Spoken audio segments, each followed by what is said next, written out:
It's a pleasure having your company tonight on KTN Friday Briefing. Trust you've had a great day. It's the 23rd of May 2014 and this is KTN Friday Briefing. Now tonight we have the latest developments in our top stories tonight. But also Susanna Owio, the talented songbird, will be joining me a little bit later. There she is as our guest anchor.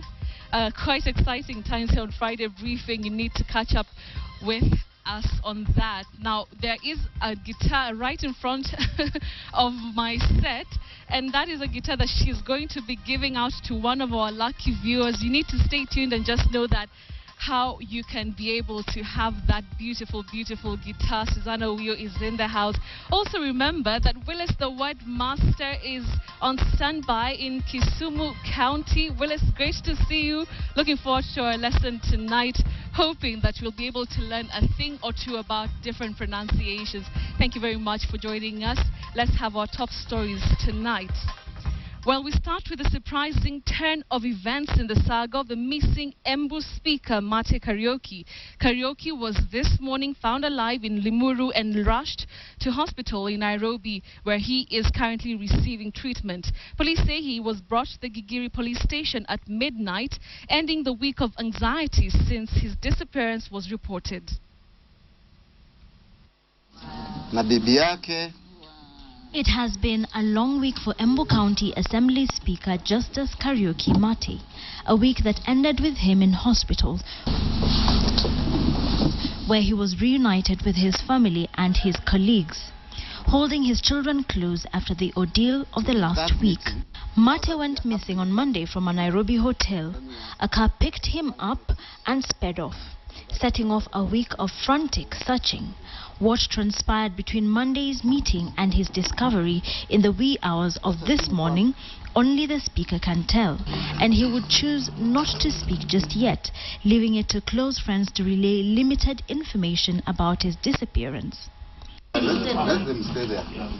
The Embu speaker was reportedly found wandering around in Limuru near St. Paul's University. He is said to have flagged down a canter that was transporting vegetables to Nairobi. He was helped out by some small truck carrying cabbages. He had tried to stop more than 40 vehicles. No vehicle was stopping. I would like to thank the two young people who decided to stop, and they carried him, and he requested them. He said, take me to any police station. We are ready. We shall talk to you. The driver and his companion took Mate to the Gigiri police station, where he recorded a statement. He was later taken to the Aga Khan hospital for medical attention. The time he was brought to the hospital, he was completely ice cold. Actually, they had to do a lot of procedures to get him back to normal. Mate's wife had earlier moved to court seeking to compel the Inspector General of Public Prosecutions to produce Mate. Family members now remain tight-lipped, expressing fear that speaking out could jeopardize their investigation. Embu County has been at the center of various political intrigues. The county assembly has twice moved to impeach the governor. Embu has gone through a very challenging moment since December, late December, up until now. We pray that this incident may be the one that brings us back together, may be the one that would finally settle the challenges we are facing as a county. Speakers are merely messengers. They only preside over our sessions, and whatever actions and whatever decisions are made by assemblies do not belong to the speakers. A police officer was earlier in the week charged with the abduction of the speaker. Wilkison Nyabo, KTN. Now, President Uhuru Kenyatta has unveiled radical measures to rescue the tourism industry currently bleeding from adverse travel advisories. Uhuru's government will immediately redirect money earmarked for foreign travel to boost travel within the country and have government departments focus on holding conferences in Kenyan hotels. Kenyans will also be given tax incentives to tour local destinations and visit national parks. KTN's Edith Kimani has more. Looking to go on holiday? Then maybe wait until June 12th when your employer will be allowed to pay for your vacation trip expenses and then get refunded by government through tax deductions.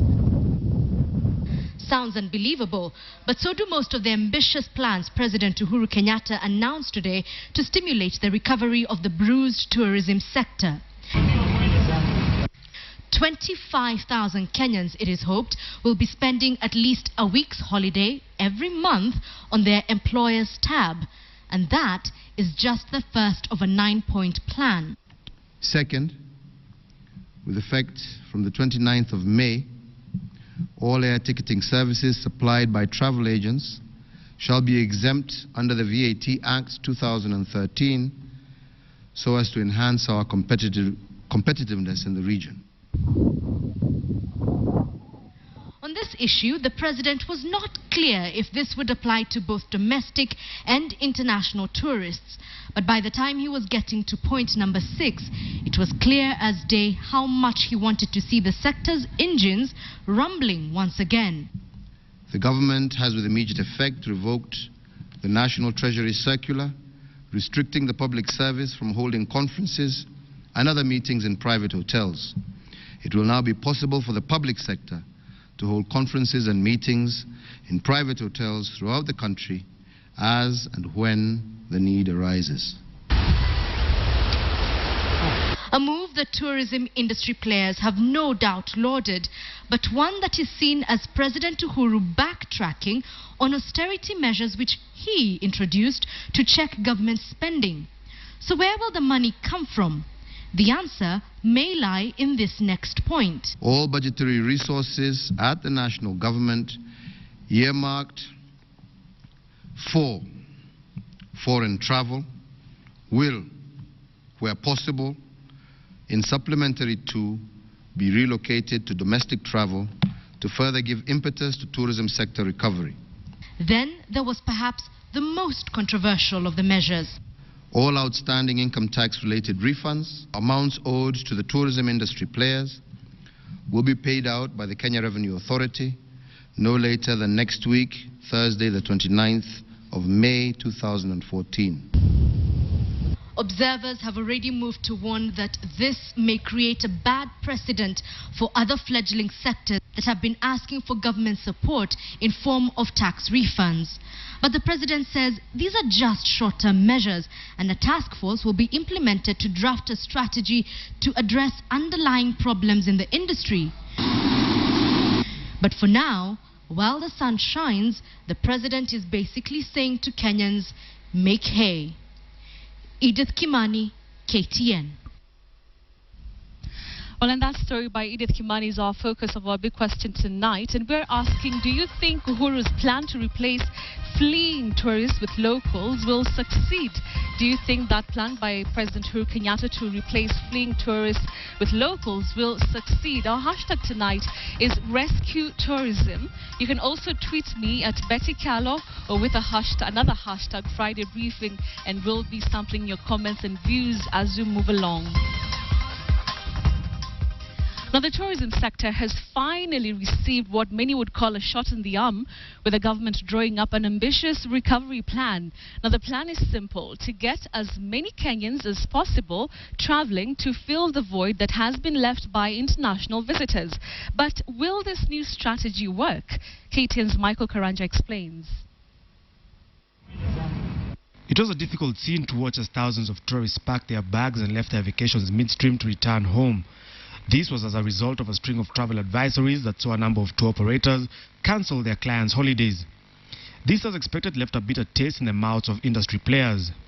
But after a series of meetings between the government, the solution this time around may just be homegrown.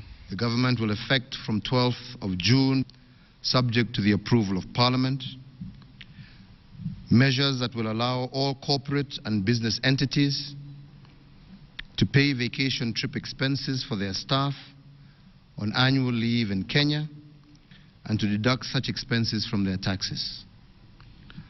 Through this measure, we believe we shall directly give at least 25,000 Kenyans a chance to go for a week's holiday every month at the expense of their employers bringing to a total of over 300,000 additional Kenyan guests in our hotels throughout the country. The biggest hurdle to growing local tourism numbers in the past has been the pricing, which the government is now addressing. By giving attractive packages, players in the industry believe there will be an increase in the number of those taking up the opportunity to enjoy holidays. There is, however, concern that local tourism alone will not fill the void left by international arrivals. Mike Masharia, CEO of the Kenya Association of Hotel Keepers and Caterers, says while domestic tourism does help, the government will need to address the challenge around travel advisories and assure travelers of their security. Another foreseen hurdle is that most recommendations are subject to legislative approval. An isolated tax refund to players in the tourism industry is also expected to be met with an outcry from those in the manufacturing sector that for years have asked for refunds. While the strategy is welcome, a lot more still needs to be done to reverse the poor performance witnessed last year when the sector recorded a 15.8% decline in arrivals, which stood at 1.5 million compared to 1.8 million the previous year, while earnings dropped by 2.13% to 93 billion shillings. The target under the recovery program is to have 5 million tourists in the next 5 years by diversifying the tourist market. Michael Karanja, KTN.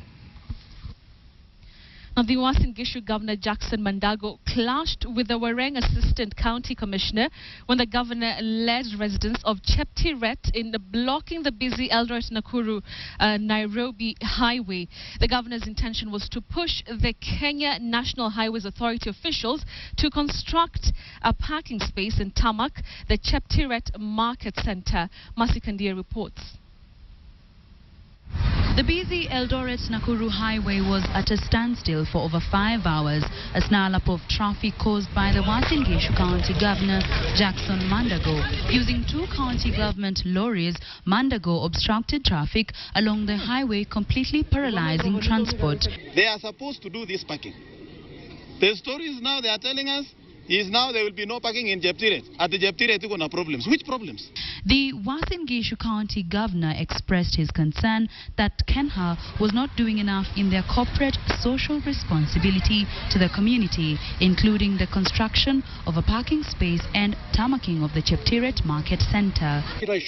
We prepared that design, we prepared those costs. That is with Kenha still. It has not yet been approved by Kenha. It has not yet been approved by the bank. So the fact that we were doing nothing is completely untrue. We are trying to do something.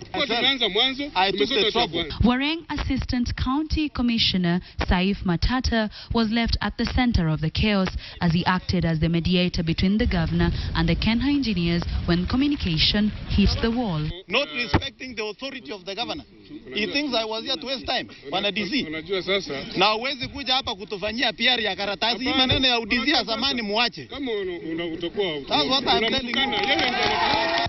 The Kenya National Highways Authority is charged with refurbishing of the highway, a project that is currently ongoing. The governor claims that a Kenha engineer insulted him as he sought to address the issue. Yeye na staff yake wawache kuzunguka wakisema ati governor amekataza mill material. Am I a madman?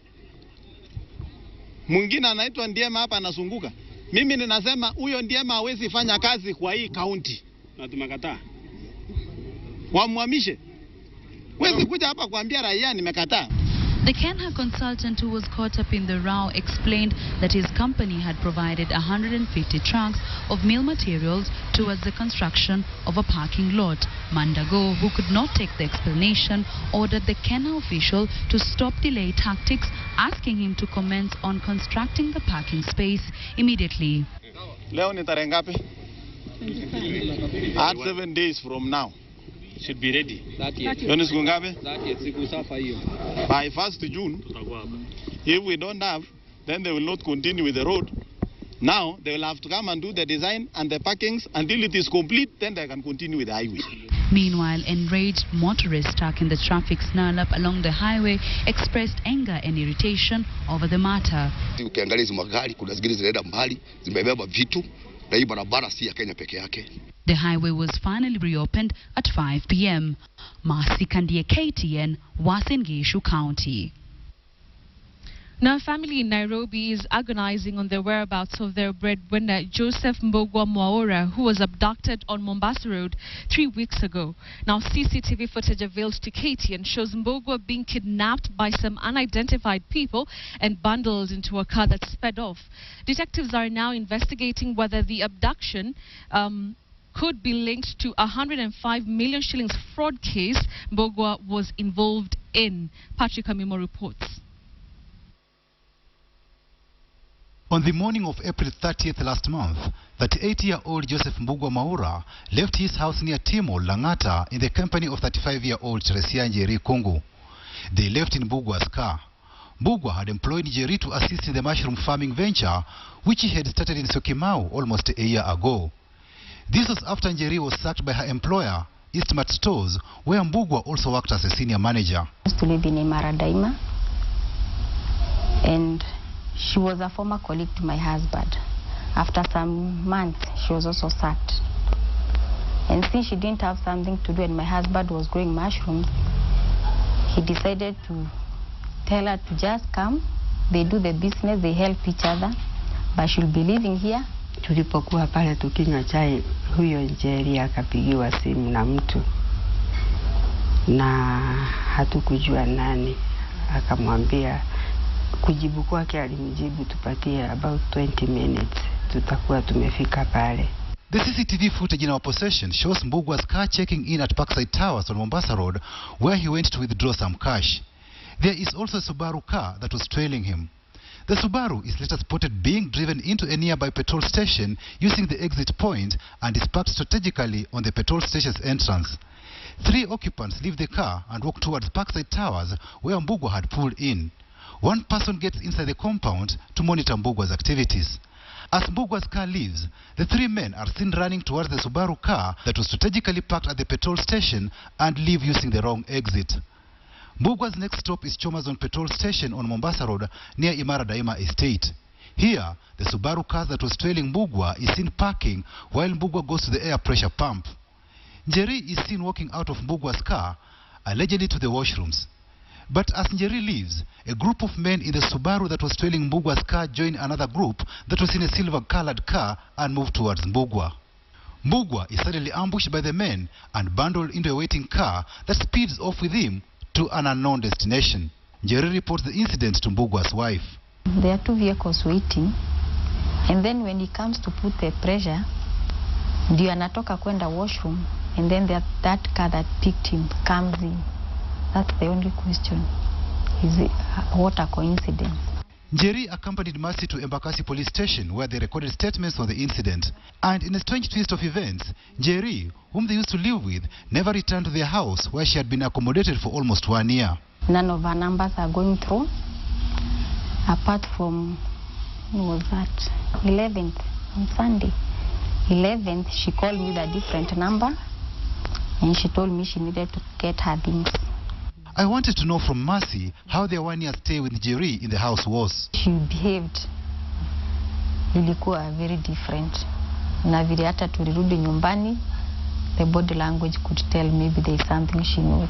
But did Mbogwa express any fears on his life before the abduction? He had a pending case in court with his former employer, and he always told us as a family, in case anything goes wrong with him, he should be the first suspect. On Wednesday this week, Mbogwa was to be cross-examined over the fraud case with 2 former staff of the supermarket. When he never showed up, the prosecutor asked the court to issue warrants of arrest.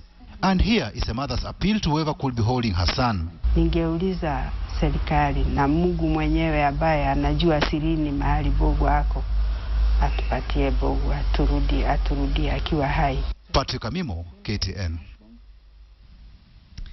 Now, the country needs over 200,000 new police officers to address the rising cases of insecurity across the country. Well, this came as the force released new statistics which indicates that crime in the country had dropped by 14% in the last 2 months. According to the Inspector General of Police, David Kimayo, the country had 75,000 police officers whose number was dropping by the day. Kimayo was addressing a meeting of governors in Naivasha called to discuss insecurity. In the hands of members of public is 680,000. in our country.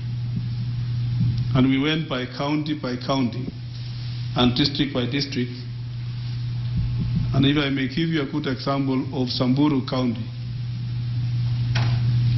at that time there were 10,000 illicit small arms and light weapons. We expect that we should also debate on the possibility of getting Metropolitan Police for Nairobi, for cities, and even have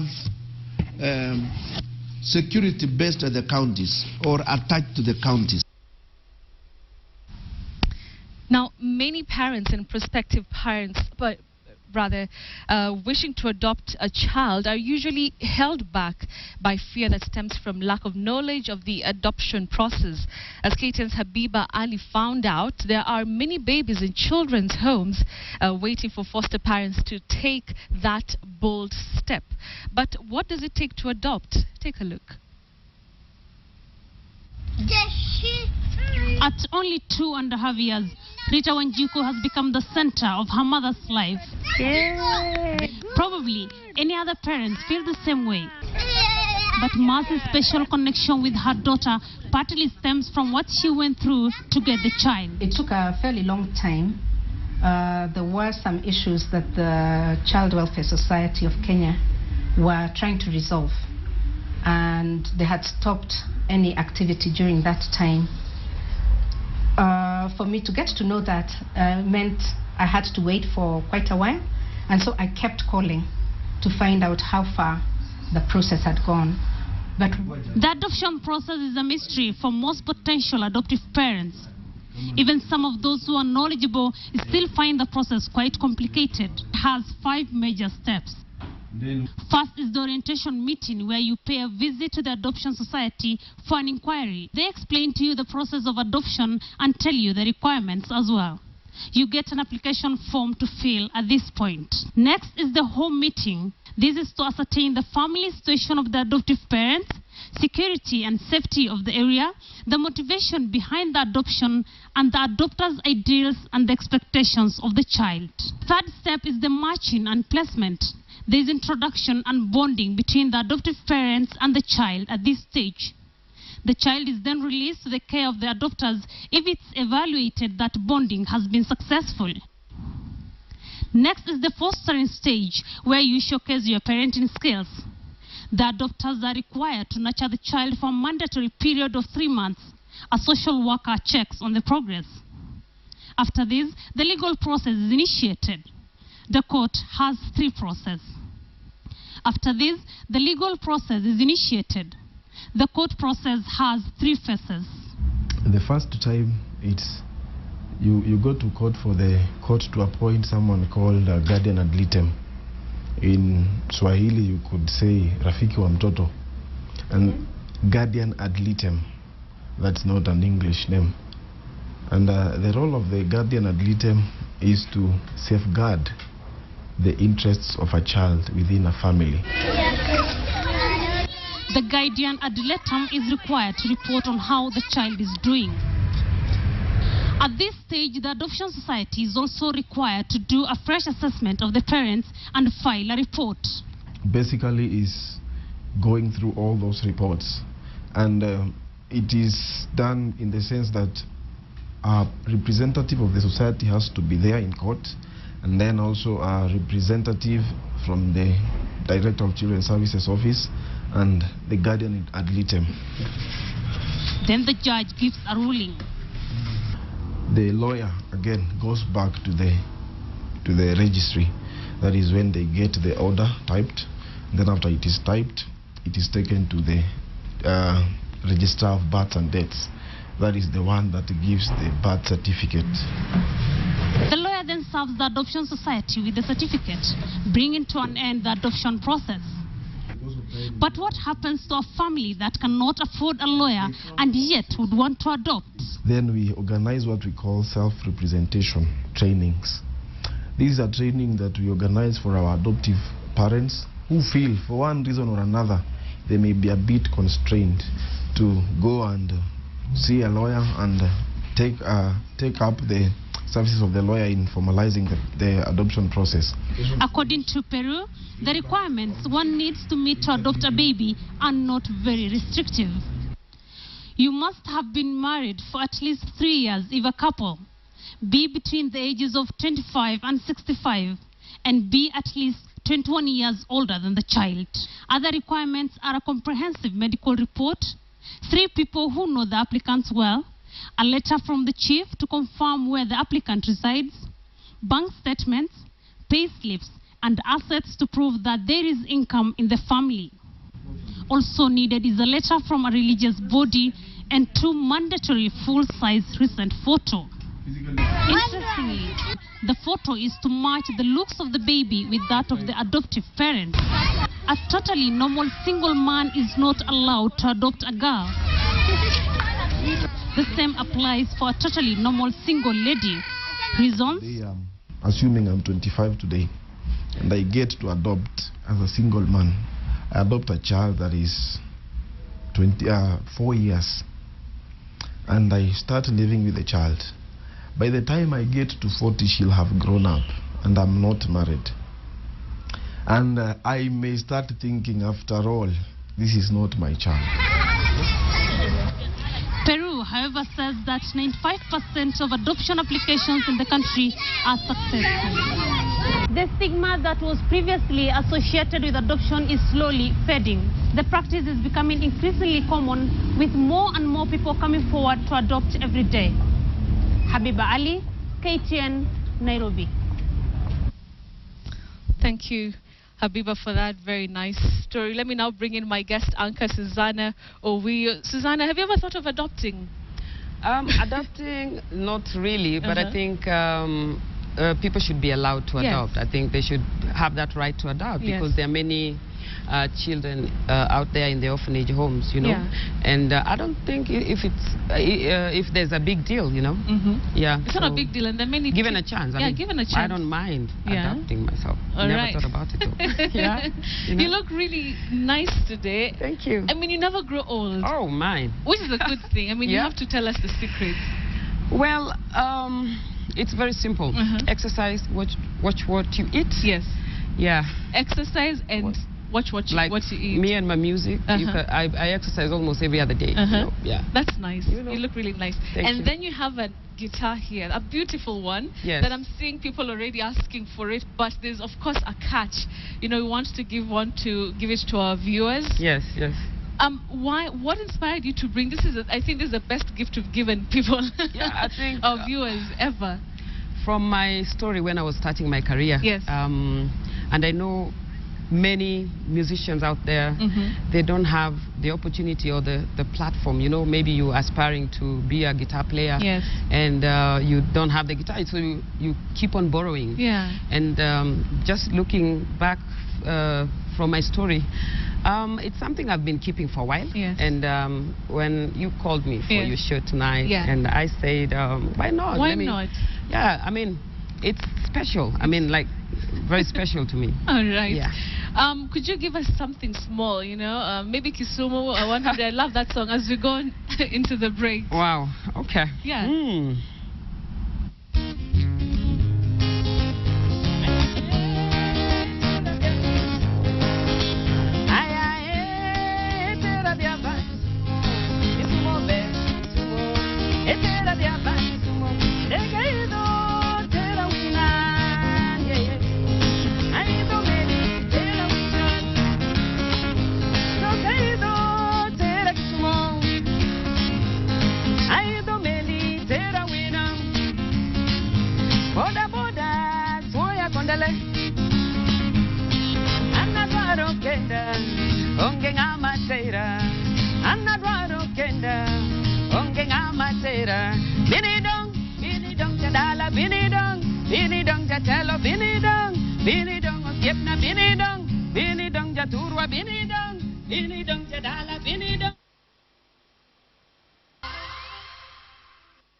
Welcome back to KTN Friday Briefing. Thank you very much for tuning in. As you can see, Susanna is On the news desk. Yeah. Ready? Anchor tonight. You sure can sing, but can you read the news? That's the question tonight. Well, I'll try my best. You'll try your best. Yes, I'll try my best. Now, Susanna, I've always wanted to ask you, are you in any way related to, I had a list here, to Barack Obama, Lupita Nyong'o, Daniel Adongo? Should I continue with the list? Because it's like all the, the Luos, our brothers and sisters are related well, somewhat. I'll say we are one family. You're one family? We are one family. So there has to be some sort of connection there. Connection, we all Nilots. At the end of the day. But no blood relation. It's a lifestyle, as people say. Do you think it's a lifestyle? It is. It is? Yeah. Let me ask you something. Now, there's something they say about Luo men that, they know how to treat women. What's special about Luo women that you can tell us? Well, Luo women, people say they are tough. Like, yes. They're tough and they are no-nonsense women. I don't know how true that is. But when you say that Luo men know how to treat women. Somehow, maybe which women? Maybe, they treat different women differently. Yes. But when it comes to their women, something is wrong, Really? Yeah. I mean, I hear them complaining. They're like, oh my, Okay, they say Luo men love brown, okay. Oh, yeah. Chocolate. Oh, I'm chocolate anyway. But the lighter, the lighter side of life. Not really the Odero, but you know what I'm talking about. Yes. Yeah. Also, now when it comes to their women, now there's something. There's like a disconnect. Not all, but not all. There's a story about it. All right, maybe. Maybe we'll get to know that.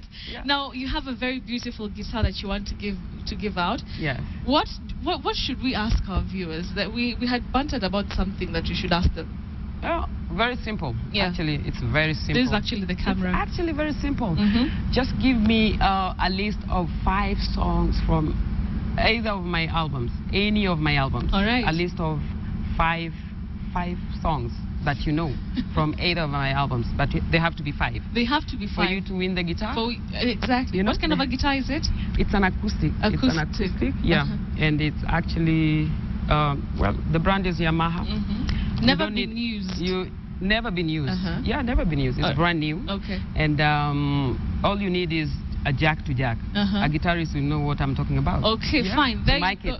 If you Yeah. want this beautiful guitar that Susanna brought along, you need to tweet #Friday Briefing with 5 of her songs from any album. 5 of her songs. And of course, it's going to be on a fast come, fast serve, fast give basis. Yeah, sure. Now, Susanna, before you introduce the story to us, what are you working on? Something? You've been a bit quiet, or is it that we're not hearing anything that's coming? Yeah, I've been a bit quiet, but right now I have projects that I'm working on, and also I have this event that's coming up in June. It's called Smithsonian Festival, which will be taking place in Washington DC. Okay. It's under the Ministry of Sports, Culture and the Arts, and partnering with the Smithsonian Institute. So we are about quite a number of Kenya musicians who will be representing Kenya. All right. From that's the music program. It's a bit wider, you know. Yes. And Kenya is lucky because we are showcasing this year alongside China. So we definitely started our rehearsals and. We are trying our best. It is exciting. Various groups, and believe you me, we're looking forward. All of us are looking forward and set, and then we definitely won't disappoint. All the best with that. Yes, now, something else that is exciting is you introducing a story to our viewers, millions. But I'm sure you're used to this. You perform in front of millions of people. Yeah, but not anchoring, my dear. Okay, let's give it a shot. So there is the story. It's also on AutoCue, which seems to be off, but it's going to come on. But take it away and introduce yourself, just the way we do it. Oh, there was drama in the Untilele area of Narok as villagers killed a 3-meter long python.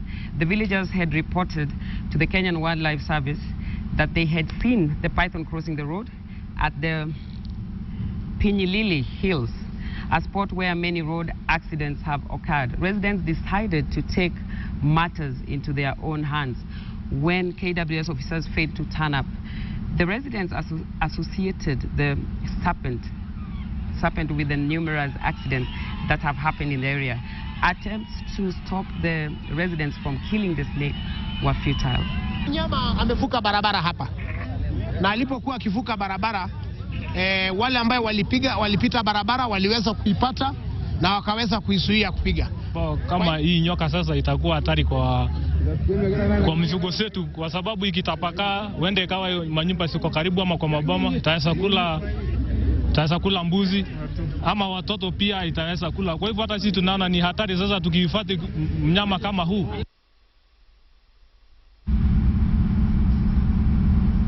Let's now cross over to business. Tunya, what do you have for us? A lot in business, but we keep our eyes focused on the tourism sector. But also today we look at the Eurobond and all the problems it has caused so far. But finally, it's here with us. I have the details.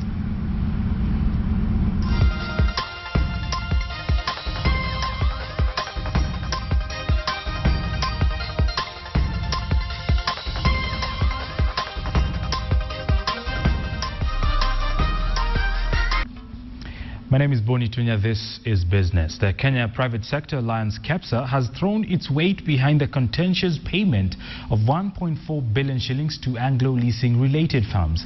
Charles Kitonga tells us why. KEPSA believes these payments will fast-track issuance of the Eurobond, saying the payment should not eclipse economic benefits attached to the 174 billion shillings facility. We are saying we must make sure we speeden that up, because otherwise we'll have to cut our budgets in this country. We'll have to cut all growth aspects in this country. We do not want that to happen. Having said that, if to unlock the Eurobond, we had to make this payment, the payment has to be made under protest. We have the right to revert on that and appeal on that case.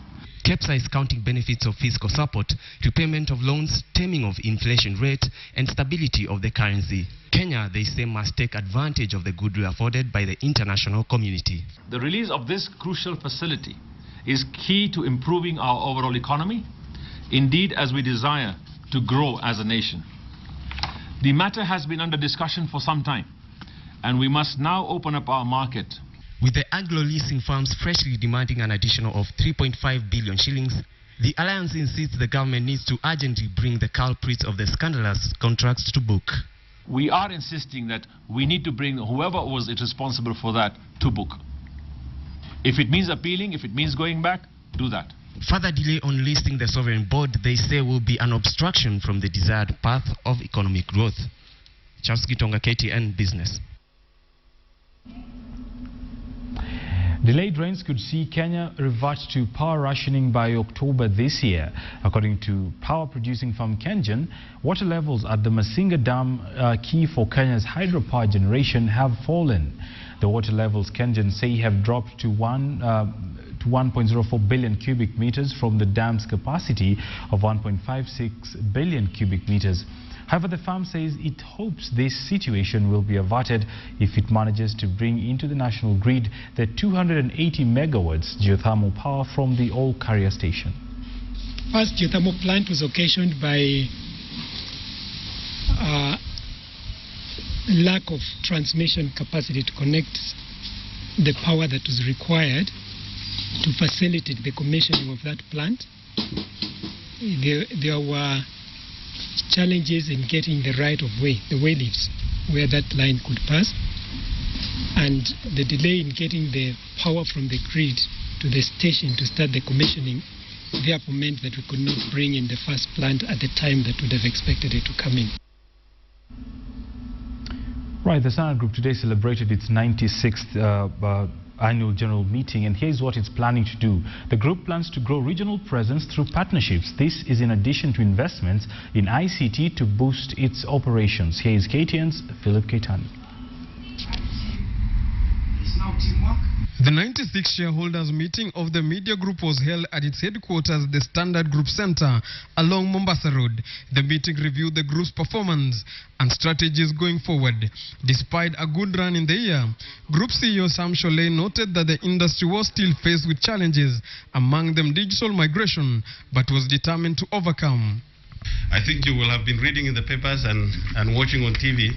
The three media houses, namely the Standard Group, the Nation Media Group, and Royal Media Services, had to resort to go to court to stop that process.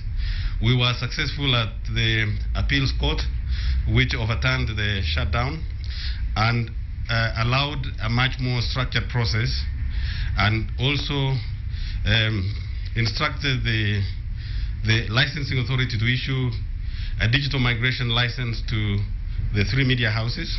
The CEO also told shareholders of inroads the media house is making in the region to grow its presence. This, he noted, will be in addition to a current partnership with Kampala-based Nile Broadcasting Station of Uganda.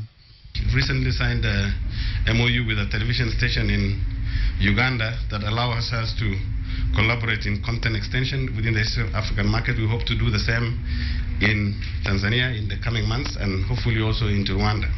To remain efficient, the group told its shareholders that it was carrying out automation process across its division to tame cost of doing business and leverage on technology.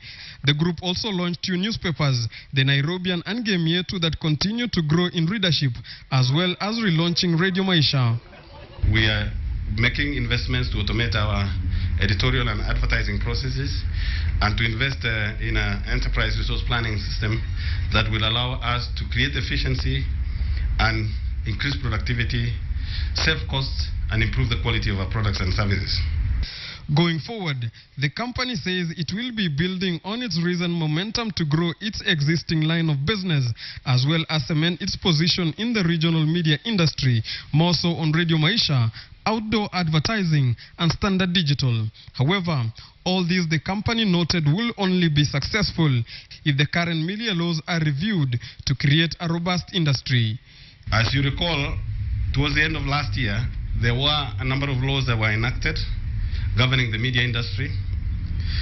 These laws were seen as fairly regressive and a major setback for media freedom and to the environment of free media in our country. In the year under review, the group reported a 13% growth in profit before tax, resulting in a dividend payout to shareholders. Philip Keitan, KTN Business. Businessman Naushad Merali has retired as the chairman of Airtel Kenya after 15 years since the mobile telecommunication company was licensed in Kenya. Merali, who is 63, was the founder of Kensel, now Airtel Kenya, and says increased commitment with his Samia Group have led him to exit as director of the telco. Samia Group has business interests across agriculture, energy, power, finance and telecommunication sectors, with flagship firms like Equatorial Bank, Samia Tires, Sasinity and Rice Motors. Airtel did not announce their incoming chair, with the boardroom shifts coming at a period when the firm has found it difficult to shake the dominance of Safaricom since India's Bharti Airtel bought Zain in the year 2010. That's pretty much all the business you need this Friday night. Let's have a look at how your money is working for you on the Financial Market Report coming up next.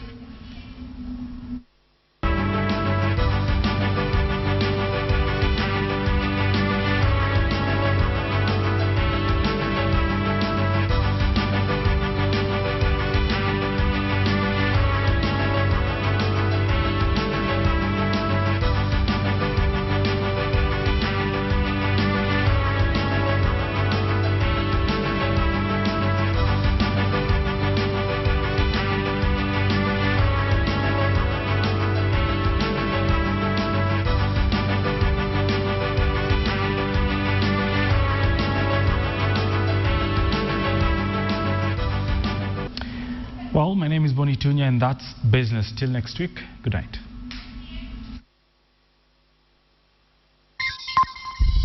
KTN Business in association with Safaricom Business. And you've got to be connected and stay connected with Safaricom Business. Great visions need great partners. Now, before we get to Willis, the word master, let's have a story here in which we see each year as an opportunity to improve on our quality of services at the Standard Group Center. Now, the Standard Group's Radio Maisha today celebrated 4 years since it started broadcasting in May 2010. Take a look at this. Happy birthday to us. Happy birthday to us. The Standard Group family gathered to celebrate 4 years of Radio Maisha's thrilling and informative presence on the Kenyan airwaves.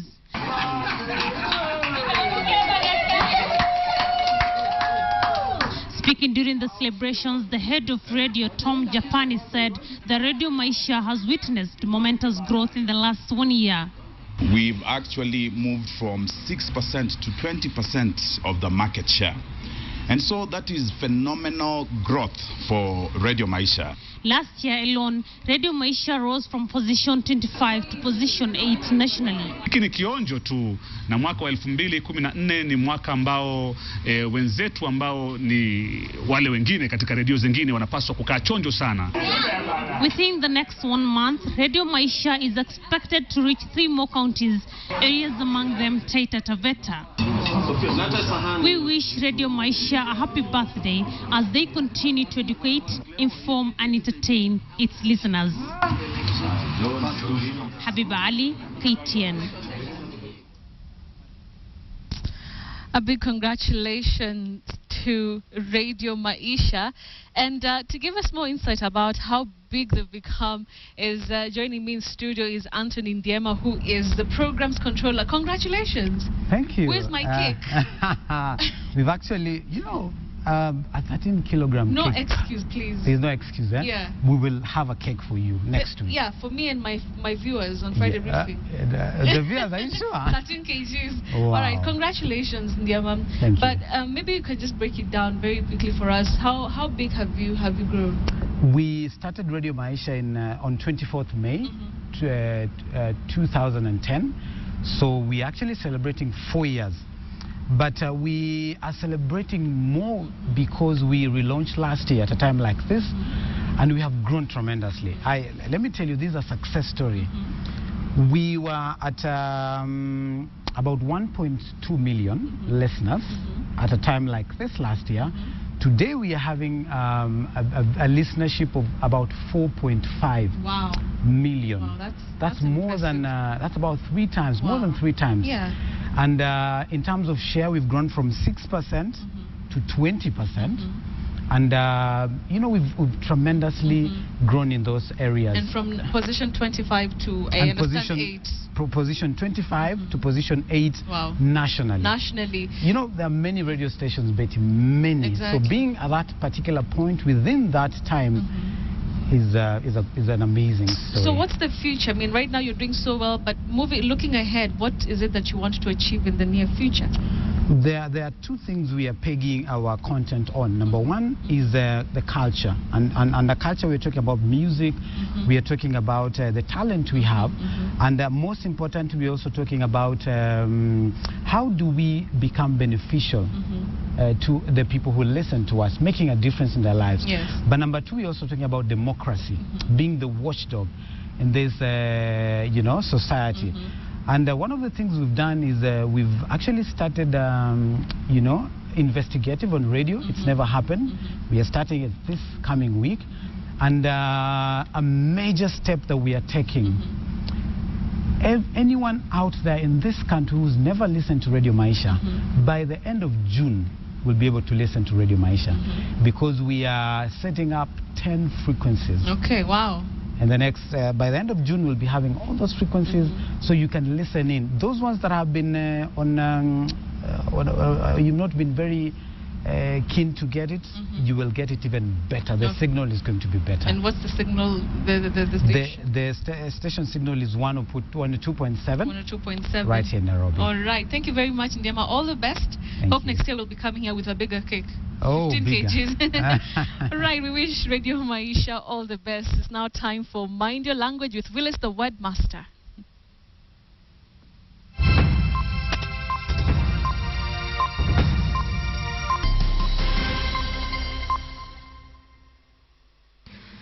It's that time that we cross over to Kisumu County for tonight's Mind Your Language lesson with none other than Willis the Word Master. Willis, great seeing you. You look good tonight. Betty, you look good tonight too, and as usual. Anyway, how have you been? I'm doing great, Willis. Thank you for asking. Willis, let's get straight to it. When floods cause havoc, do we say wreak havoc or wreak havoc? Betty, many people locally say wreak havoc. Yes. They mistake the word wreak to be wreck. Yes. Wreck is to damage, but to cause is wreak, which is spelled W-R-E-A-K. Yes. So we talk about floods wreaking havoc, not wrecking havoc. Wreak. Wow. Wreak, not wreck. That's W-R-E-A-K.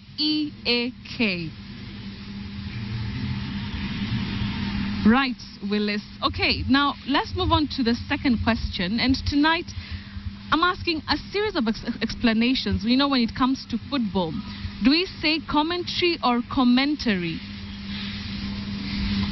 We have the primary stress on the first syllable, Betty, in that word. We say commentary, commentary. Just like we say comment, to comment or comment, both verb and noun. We also say commentate, commentate, not commentate. We also have commentator, commentator, the person, not commentator, the way some of us find themselves, pronouncing the words. So, commentary. Commentary. Willis, just to add on that, do we say comment or comment? Comment is a verb. The same pronunciation, comment, is also a noun. So we don't have any stress on the second syllable. Stress is on the first syllable for the verb comment. Can you comment on this issue? And then, can you give us your comment? Okay, all right, got it, Willis. Right, now, do we say my schedule is tight, or do we say my schedule is tight, or do we even say my schedule or schedule is tight? Betty, you know what I mean? This word, it seems to be very popular. We say schedule, schedule. We have the sound sh at the onset, at the beginning of that word. Sh, that is what we call a trigraph. Combination of three letters forming one sound. Schedule. That is under the English pronunciations. But remember, we also say sure, assure. For those who deal with linguistics or phonetics, we say sure. That is a weak vowel sound. Assure. Then there is also that soft drink, Betty, though it's not pure English, but we don't say squeps, we don't say schweppes, we say Schweppes. Schweppes. All right. Yes. Schweppes. That one I'm sure very many people say squeps. Schweppes. Got it, Willis. All right. Now, when it comes to marking an event, you know the kind of tablets that they place on, say, a wall, a road. Is it a plaque or a plaque? We say plaque. A plaque. To unveil the plaque. The plaque, not plaque, not plaque Q. We say plaque. U and E at the terminal part of that word are silent. Yes. Plaque. Just like we say basque, not basque Q. We also talk of clerk, not clerk Q. That is when you're talking of a group of people who have been hired either to clap for a speaker or to boo somebody down. A clerk, not a clerk Q, not a click. So, to unveil the plaque. The plaque. Right. Willis, do we say hypocrite or hypocrite? Are you a hypocrite or hypocrite? Many people say hypocrite, hypocrite. Oh, yeah. Those vowel glides are not in that word. We say hypocrite, hypocrite. Just like I said one time that we don't say favorite or favorite. That glide I is not in that word. We say favorite, favorite. But Betty, we should also understand that here I'm talking about received pronunciation or its approximations. Yes. Yes. All right. Okay, Willis. Hypocrite or favorite. Is that right? Yes. Okay, great. Now, do you have a surprise word tonight, and what is it? Surprise word. I knew and I always know you really wait for that segment or that part. Anyway, yes. Many people say meteorological department. Yes. Meteorological department. We don't say metro. That word is meteorological. Meteorological department. By the way, we have the word meteorology. Yes. Meteorology basically is the study or the scientific study of the Earth's atmosphere and its changes, Betty. Yes. And this is used always to predict or tell or in forecasting the weather patterns in a given area or country. Yes. So let's avoid meteorological. Yes. Meteorological, no. Finally, let's have a feedback question. And BL Mwangi from Kiambu wants to know, do we say repetition or repetition? Well, Betty, we say repetition. Repetition, not repetition, not repetition like locally I would hear of. We just say repetition. Though the verb is repeat. Yes. Repeat.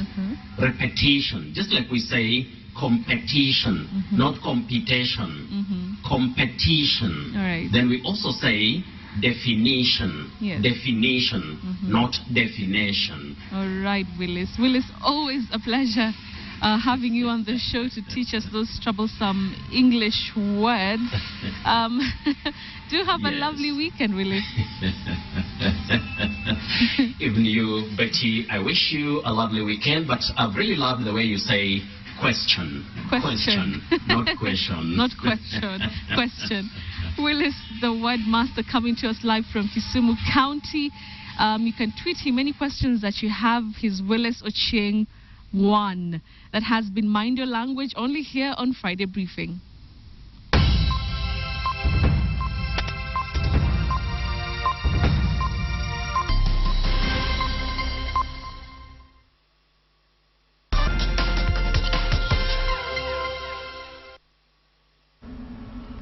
A very good evening and welcome to KTN Sports. I'm Lane Washira. Nancy Nziza was at her best as she finished first in the women's 5,000 meters finals at the Kenya Prisons Athletics Championships. Nziza clocked 16 minutes and 21 seconds.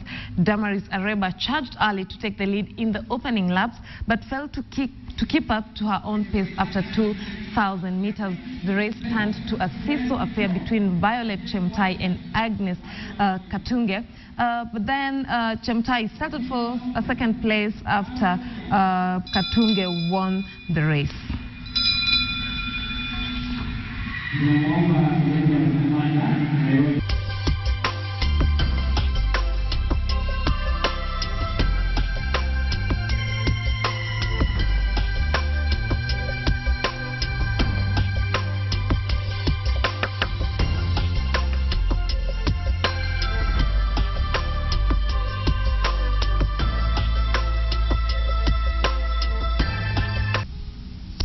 Right, we're just about to wind up here on KTN Friday Briefing. We still have Susanna in studio, but before we invite her back in, let's have let's see how you called on our big question tonight. And we had asked you, do you think Uhuru's plan to replace fleeing tourists with locals will succeed?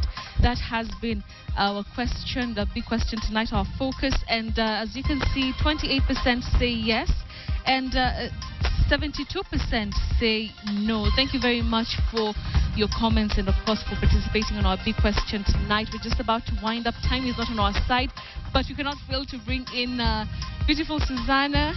Really nice guitar, I have to say. Yeah. Let me ask you, who's the most who's the most amazing personality that you have ever met? Because I know you've met quite a number of people. Yeah, I met quite a number, and I would say, can I mention a couple of names? Mention a couple of names. Barack Obama. Yeah. And the first thing, what I remember is, there was a long queue of guys waiting to say hello. To say hi. And thank God I had my 2 albums, And when I was introduced as one of the Kenya female musicians, and what he asked me, where are your tools?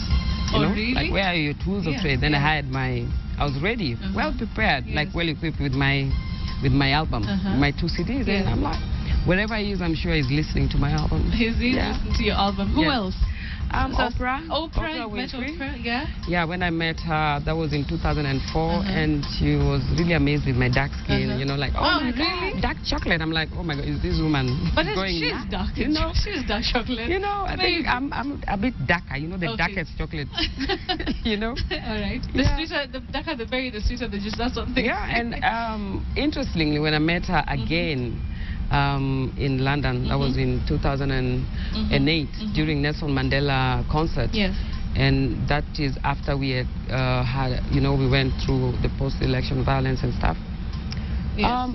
The question she asked me, she could remember, you know, oh, how is Kenya? Oh, really? So she could remember you? Then I'm like, wow, this woman meets millions of people, and if she can remember me. I'm like, wow, that was quite something. Amazing. Yes. So now we want to give the beautiful acoustic guitar to one of our viewers. Yes. We've had so many, I think. They're still coming. They're still coming. They're still coming in, yeah. It's a good thing. Yeah, it is. So, would you want to tell us who won?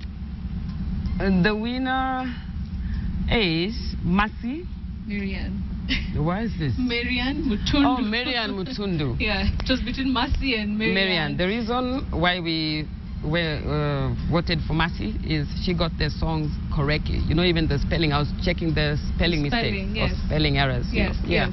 She got them right. So Marianne Mutundu, if you're watching, please contact me. You can write something on my inbox. I've already followed you. Yeah. And what we'll do is next week, if you'll be very kind, we can have you back in studio to actually give it to her, so that I'm not, you know, so that you also give her a word or two of, you know, what she can do. That's fine. I'll avail myself. All right. Yeah. Parting shot, Susanna, as we wait for next week, God willing.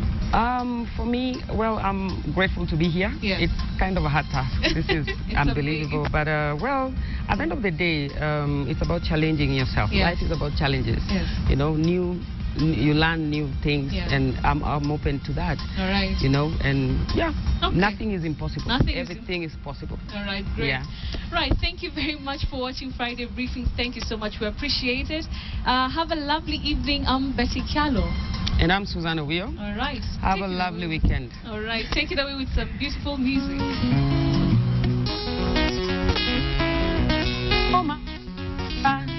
Dindo babo bi manaka, dindo danao bi manaka, bi manaka, bi manaka. Otodong ne angimeri, otodong ne meririta, otodong ne angimeri, otodong ne angimeri, otodong ne meririta. Merie monge sama kaya merie mapida kendo lokona nanga kole sepna mi ya katwo unwa mundo diduero menwa bendoluwe gididuero erenga mapingo wangeni magoti more jiwo koko te dano wo koko jiwo koko te dano wo koko jiwo koko te otodong ne angimeri otodong ne angimeri otodong ne meririta otodong ne meririta merie munge sama kaya merie mapida